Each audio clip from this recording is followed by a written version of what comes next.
Guys, आज हमें घर जाना था तो सुबह के 4 बज गए थे और हमें पैकिंग करनी थी और जाना भी था मुझे घर के लिए। तो तैयारी पूरी ज़ोरों शोरों से थी। साथ में मैंने कुछ वेजिटेबल अपने घर के लिए ले जानी थी और दीदी और मैं तैयार हो ही चुके थे। दीदी अपना मेकअप कर रहे थे, बाकी मैं अपने सामान की पूरी सेटिंग करके फुली फाइनल चल पड़ा था। और उसके बाद मैं पहुँच गया डायरेक्टली गाड़ी के पास। तब तक मैंने गेट और गाड़ी में सामान रख लिया था।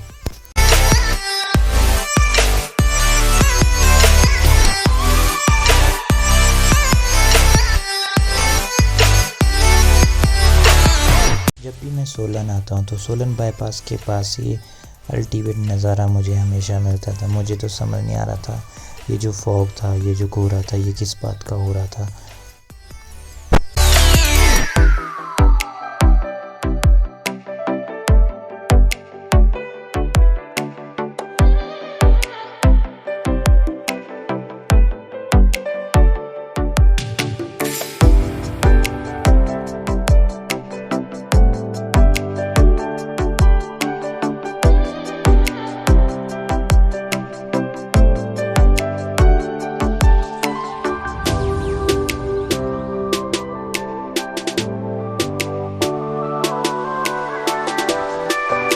कंडा घाट पहुँचने के बाद फ्लाईओवर का काम ज़ोरों शोरों से चला हुआ था। अब हिमाचल पहले जैसा नहीं रहा, जैसे पहाड़ और उबड़ खाबड़ वाले रास्ते होते थे। अब यहाँ पे भी 4 लेन और फ्लाईओवर के काम चले हुए हैं।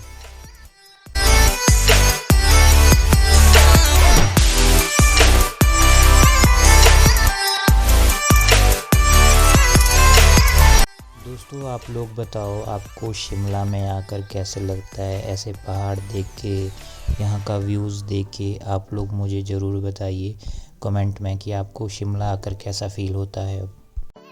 फाइनली हम लोग शिमला पहुँच ही गए थे, बट मुझे ये समझ नहीं आ रहा था कि मौसम साफ़ था पर फिर भी हिमाचल के अंदर शिमला में आज कोहरा किस बात का पड़ा हुआ था। तो सारे में देख सकते हो गाइस, आप कोहरा कोहरा हो रखा है। व्यूज़ में आपको बहुत अच्छे से दिख रहा होगा, पर जो भी बोले बहुत शानदार नज़ारा दिख रहा था। टोटली इन्जॉय वाला हमारा जो मोमेंट था वो बहुत अच्छा रहा। तो सारा का सारा इधर उधर आपको पूरा कोहरा दिख रहा होगा। बिन बरसात कोहरा था ये, आई डोंट नो क्यों था, पर बहुत अच्छा था। ऐसा ठंडा ठंडा फील, एक वाइब्स आ रही थी कि हम लोग हिमाचल में घूम रहे हैं या हिमाचल में ट्रैवल कर रहे हैं। इसके बाद हम लोग तारापुर में मशोबरा से आगे एक होटल में रुकते हैं। वहाँ पे हमें चाय पीनी थी, तो क्योंकि सुबह से कंटिन्यूसली ट्रैवल हो रहा था। और इधर आसपास का व्यू देखिए, मुझे एक सफ़ेद कलर की वाइट कैट नीचे दिख रही थी, तो ये बहुत अच्छे से सोई हुई थी। धूप लगा रही थी, विटामिन डी की कमी हो गई थी इसको। बाकी यहाँ का भी शानदार अच्छा व्यू था। और ये रहा आपका दोस्त पंकज। यहाँ पे फ्लावरिंग वगैरह काफ़ी अच्छी थी और सराउंडिंग एरिया तो आप देख ही रहे हो। ये मेरे बुआ दीदी साथ में हमेशा होते हैं। फिर हम सबसे पहले अपनी चाय को एंजॉय करते हैं, क्योंकि चाय बहुत ज़्यादा ज़रूरी हो चुकी थी, सुबह से कुछ नहीं खाया था। फिर हम चलते हैं गाड़ी की तरफ, क्योंकि आगे मंदिर भी जाना था। क्योंकि मंदिर को भी लेट हो रही थी, तो हम फ़ोटो शूट थोड़ा बहुत हमने वहाँ पे किया। उसके बाद हम कंटिन्यूसली सफ़र का आनंद लेते हुए आगे की तरफ बढ़ रहे थे। और यहाँ के रोड आपको पता है कितने कंजेस्टेड है। और सबसे ख़ास बात इधर कोटी रिज़ॉर्ट बोलते हैं, और यहाँ पे एक एक घर का जो कीमत है वो तकरीबन करोड़ों में है। तो इन फ्यूचर आप लोग कभी आओ तो यहाँ पे ज़रूर स्टे कीजिए।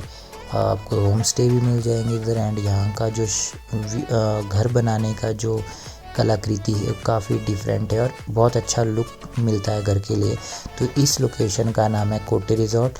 तो इन फ्यूचर या कभी भी आप लोग आओ तो यहाँ पे ज़रूर ट्रैवल कीजिए। आप बहुत अच्छे से लुत्फ़ उठा सकते हैं यहाँ के घर के शानदार व्यूज़ का, आसपास के लोकेशंस का। और ये मेरी one of the favourite location पड़ती है कोटी रिज़ॉर्ट के पास, क्योंकि यहाँ पे इकलौता ही घर है। साथ में यहाँ पे फ्रूट्स थे, एप्पल का बगीचा था। और हम फिर फाइनली पहुँच गए थे। हमें यहाँ से लेफ़्ट टर्न लेना था नीचे के लिए, क्योंकि यहाँ से नीचे मंदिर को हमें जाना था।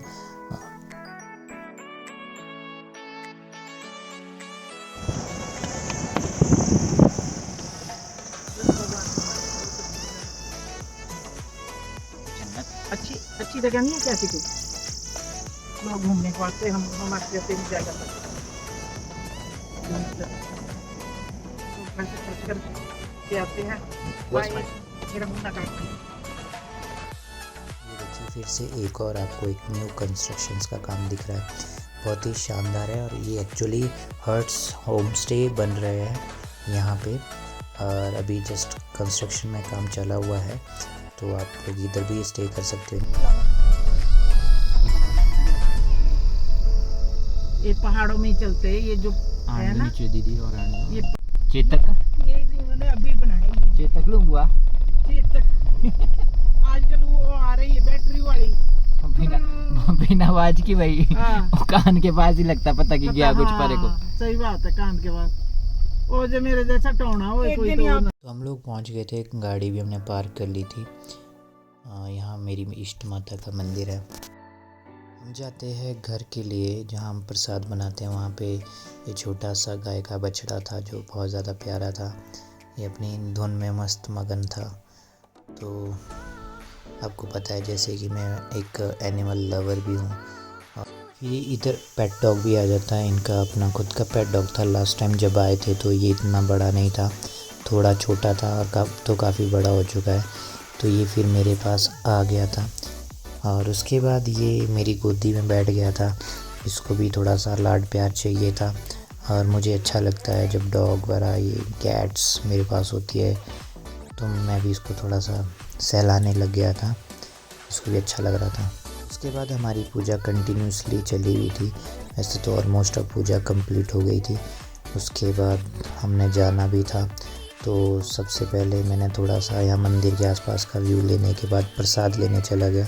वैसे तो ज़बरदस्ती बोल रहे थे ये कि खाना खा कर जाना, बट हमें लेट थी तो हम गाड़ी के पास पहुँच चुके थे, क्योंकि हमें जल्दी जाना था और आगे भी पहुँचना था। फिर वहाँ पे एक नाला था, तो मैंने सोचा क्यों ना गाड़ी धो लेते हैं। और बहुत अच्छी बात ये थी कि यहाँ पे मोटा पाइप था जिससे गाड़ी धोने में आसानी हो गई।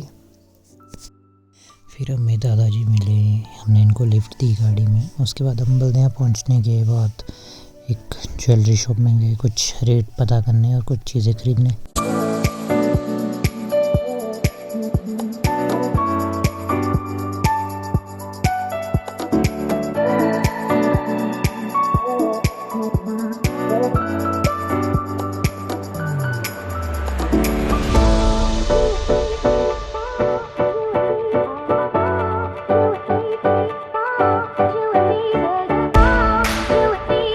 इस लोकेशन का नाम है नालदेहरा, और ये टूरिस्ट प्लेस है, और यहाँ पे एशिया का सबसे बड़ा गोल्फ स्टेडियम भी है। तो आप कभी भी आओ तो यहाँ पे जो नालदेहरा है, यहाँ पे हॉर्स राइडिंग भी होता है।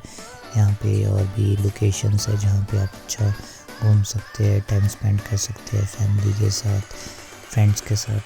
तो ज़रूर आइएगा यहाँ पे भी, कि ये टूरिस्ट प्लेस ज़रूर है, और हिमाचल का एक ऐसा एरिया है जहाँ पे बहुत ज़्यादा टूरिस्ट आते भी हैं। नालदेहरा से आगे अपना एरिया आ चुका था, तो मैं सनरूफ से बाहर आ गया था, क्योंकि यहाँ पे कोई टेंशन नहीं होती है, क्योंकि चंडीगढ़ का नंबर देके कई बार पुलिस वाले गाड़ी रोक देते हैं, तो दिक्कत परेशानी हो जाती है कई बार। तो मैं सनरूफ से बाहर आ गया था पूरा वीडियो शूट करने इस एरिया का, क्योंकि इस एरिया में काफ़ी ज़्यादा मूड है। और सबसे ज़्यादा बात, यहाँ पे बहुत ज़्यादा शूटिंग्स भी होती है सॉन्ग्स की, मूवीज़ की। दिखाऊंगा मैं आपको आगे लोकेशन में जहाँ पे सबसे ज़्यादा मूवी एंड सॉन्ग्स की लोकेशन है। तो ये वो है एरिया है जहाँ पे सबसे ज़्यादा म्यूज़िक एंड मूवीज़ की, आपने आई थिंक 3 इडियट्स में भी देखा होगा, उसमें भी यहाँ का लोकेशन का व्यू आता है। एंड बहुत सारी हिमाचली सॉन्ग्स में भी शूटिंग होती है यहाँ पे, और बॉलीवुड मूवीज़ में भी और सॉन्ग्स में भी यहाँ की शूटिंग हो चुकी है। इधर से एक रास्ता बिलासपुर मंडी के लिए जाता है, और एक रास्ता शिमला और बसंतपुर के लिए जाता है सुनने के लिए। उसके बाद फैमिली भी आ चुकी थी, और हम निकल चुके थे बसंतपुर से सुनने की तरफ। और ये रहा सुनने का नज़ारा, सतलुज रिवर जो कि इस बार उफान पे थी, बहुत ज़्यादा ऊपर, अपने जल स्तर से बहुत ज़्यादा ऊपर बह रही थी। तो काफ़ी ज़्यादा नुकसान हुआ इस बार भी बारिश की वजह से, वो आपको मैं आगे दिखाऊंगा बाकी व्लॉग में। तो फाइनली हम सुन्नी पहुंचने ही वाले थे, बस स्टैंड के पास पहुंच चुके थे। सुन्नी मार्केट पहुंच चुके थे। अब हमने यहाँ से लेफ्ट टर्न लेना था क्योंकि हमें यहाँ से ऊपर जाना था।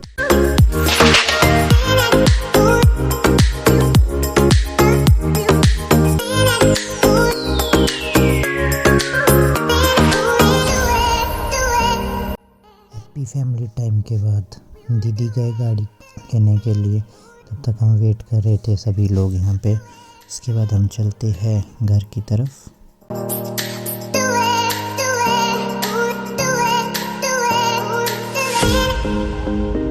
रिटर्न हम लोग बसंतपुर पहुँच चुके थे। यहाँ से मुझे जाना था घर की तरफ और दीदी को जाना था वापस चंडीगढ़। तो फाइनली हमने गाड़ी लगा दी थी। उसके बाद चलते हैं घर की तरफ दूसरी गाड़ी में।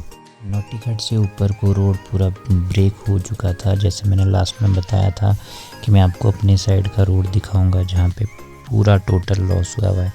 तो ये देख सकते हैं आप लोग कितना ज़्यादा लॉस हुआ है। और यहाँ पे LNT लगी हुई थी तो पत्थर फूट रही थी, बिकॉज़ यहाँ पे रोड सारा डैमेज है। तो न्यू रोड बनेगा, सबसे पहले इसमें नीचे से डंगे लगेंगे, तब जाके कहीं ऊपर रोड क्लियर होगा। तो शायद मे बी 1 से 2 महीने का टाइम तो एस्टिमेट लगेगा। और यहाँ पे आवाजाही वर इधर उधर जाने के लिए भी कोई भी रास्ता नहीं है। बस इस गाड़ी के लिए सिर्फ पैदल चलने लायक रास्ता बनाया गया है। यहाँ पे ये देख सकते हो पूरा रोड टूटा हुआ है, पूरा टोटली डैमेज।